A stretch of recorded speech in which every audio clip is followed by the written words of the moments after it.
Hello दोस्तों, नमस्कार। स्वागत है आपका आज की इस वीडियो में। आज की इस वीडियो में बताने वाले क्लास 10वां की ऑब्जेक्टिव क्वेश्चन टारगेट से लिया गया है, ठीक है। जो कि यहाँ पर 157 नंबर कह रहा है P बटा 2 के पावर m गुने 5 के पावर n के रूप में 0.67 को लिखा जा सकता है, ठीक है। तो चलिए इसको लिखते हैं। चलिए, तो 157 नंबर सवाल कर रहा है P बटा 2 के पावर n गुने 5 के पावर n के रूप में लिखना है। किसको? इनको लिखना है, ठीक है। तो सबसे पहले क्या करते हैं, इसको लिखेंगे 67। दशमलव का बदला 1, दशमलव के आगे 2 अंक है तो 2 0 डाल देंगे, हो गया, ठीक है। इसको लिखेंगे 67 बट्टे, अब इसका गुणाखंड कर लेंगे, 100 का गुणाखंड करेंगे तो आएगा 50, फिर 2 का गुणाखंड करेंगे तो 25, 2 से करेंगे तो 25 आएगा, फिर आएगा 50 25, फिर 5 एकम 5। तो देखिए यहाँ पर 2 गुने 5 आ रहा है ना, तो 2 के पावर n गुने 5 के पावर m का रूप में आ गया, ठीक है। तो यही आपका ऑप्शन हो जाएगा, ठीक है। चलिए, सवाल नंबर 158 को देखते हैं। 158 में क्या कह रहा है। चलिए, सवाल नंबर 158 में कह रहा है कि 0.49 पर रेखड़ी को P बटा Q के रूप में लिखा जा सकता है, जहाँ P Q पूर्णांक है, ठीक है। Q इक्वल बराबर 0 नहीं होना चाहिए। चलिए इसको हल करते हैं। चलिए, तो यहाँ पर 158 नंबर सवाल कर रहा है 0.49 ऊपर रेखड़ी को P बटा Q के रूप में लिखना है, ठीक है। तो इसको बटा का रूप में लिखना है, कैसे लिखेंगे। तो सबसे पहले यहाँ पर देखिए लिखे कि 49, दशमलव के बाद देखिए 2 अंक पर रेखड़ी है, तो 2 अंक पर रेखड़ी तो 2 9 चढ़ जाएगा, ठीक है। अगर 1 अंक पर रेखड़ी रहेगा तो 1 9, अगर 2 अंक पर रेखड़ी रहेगा तो 2 9, अगर 3 अंक पर रेखड़ी रहेगा तो यहाँ पर क्या वो 9 देंगे, यहाँ पर 3 9 देंगे, ठीक है। तो यहाँ पर 2 हो पाए तो 2 देंगे, यानी कि 49 बटा 99 ये आपका आंसर हो जाएगा, ठीक है। चलिए, सवाल नंबर 159 में देखते हैं क्या कह रहा है। सवाल नंबर 159 में कह रहा है कि निम्नलिखित में से कौन अपरिमेय संख्या है, ठीक है। तो चलिए इसको देख लेते हैं।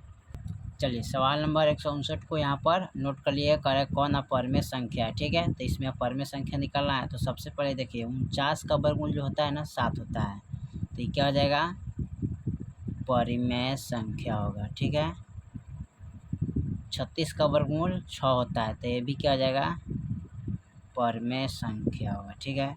27 का वर्गमूल नहीं निकलता है, तो √27 से रहेगा तो क्या हो जाएगा, अपरिमेय संख्या, ठीक है। 16 का वर्गमूल 4 आता है, तो ये भी हो जाएगा परिमेय संख्या, ठीक है। तो आपका ऑप्शन कौन आएगा, सी नंबर पर आप टिक लगाइए, अपरिमेय संख्या ये आपका हो जाएगा, ठीक है। चलिए, सवाल नंबर 160 देखते हैं। 160 में क्या कह रहा है। चलिए, सवाल नंबर 160 में दिया, यदि a बराबर 2 के पावर 3 गुने 3, b बराबर 2 गुने 3, c बराबर 3 के पावर n गुने 5 तथा a b c का एलसीएम 2 के पावर 3 गुने 3 के पावर 2 गुने 5 तो n क्या होगा, ठीक है। तो चलिए n का मान निकालना है, ठीक है। चलिए इसको देखते हैं। चलिए, तो अब यहाँ पर लिखेंगे एलसीएम बराबर, ठीक है, यानी कि 2 के पावर 3 गुने 3 के पावर n गुने 5 के पावर, ठीक है। अब यहाँ पर लिख लेंगे 2 के पावर 3 गुने 3 के पावर 2 गुने 5, ठीक है, बराबर 2 के पावर 3 गुने 3 के पावर n गुने 5 के पावर 1, ठीक है। अब इसको कटाएं कैसे, 2 के पावर 3, ठीक है, तो 2 के पावर से ई कट जाएगा, 3 के पावर ए से ई क्या हो जाएगा, ये भी आपका यहाँ 5 से 5 के पावर कट जाएगा, यहाँ पर बच जाएगा, ठीक है, 3 के पावर 2, ठीक है, बराबर 3 के पावर n, ठीक है। तो एक का पावर 2 है, इसका पावर n है, तो क्या आ जाएगा, 2 आंसर हो जाएगा, ठीक है। चलिए, सवाल नंबर 161 देखते हैं। चलिए, सवाल नंबर 161 का 2 अपरिमेय संख्या इतना तथा इतना का गुणनफल क्या होगा, ठीक है। चलिए इसको देख लेते हैं। चलिए, सवाल करें 161 में 2 अपरिमेय संख्या इतना तथा इतना का गुणनफल निकालें, ठीक है। तो देखिए यहाँ पर ही परिमेय हो जाएगा ना, तो यहाँ पर लिखेंगे परिमेय प्लस अपरिमेय, क्योंकि √5 का वर्गमूल नहीं निकलता है, ठीक है, गुने, फिर यहाँ पर हो जाएगा क्या, परिमेय माइनस अपरिमेय, ठीक है। तो ये परिमेय है, ये अपरिमेय हो गया, ठीक है।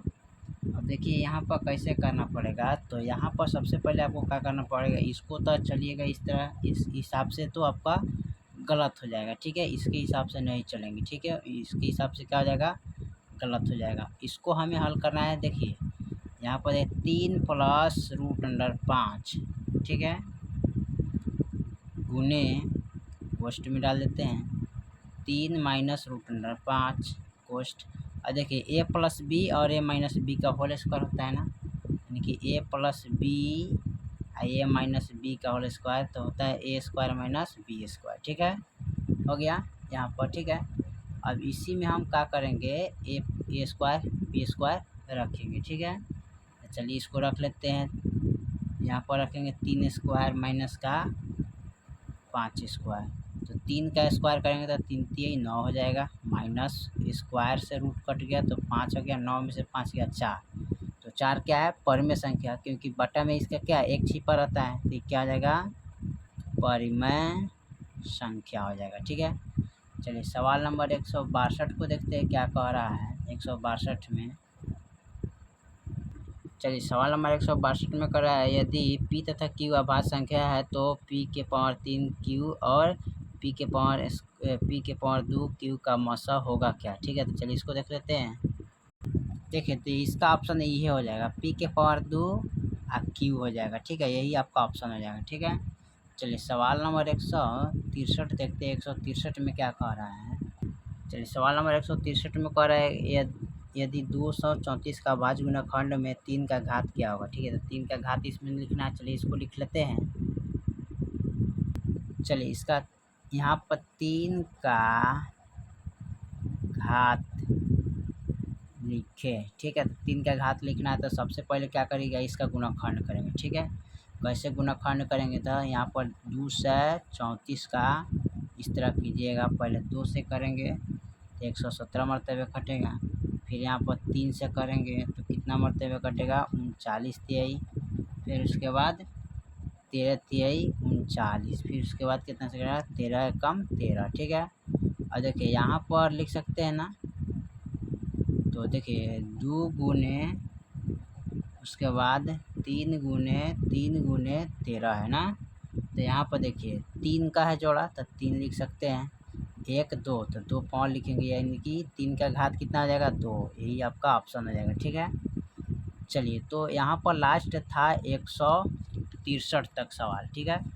अब हम फिर मिलेंगे अगले चैप्टर में, ठीक है, जो कि इसको हल कर चुके हैं, ठीक है। यहाँ पर देख लेते हैं, टोटल था 163, ठीक है। तो 163 को मैंने हल कर चुके हैं पूरे।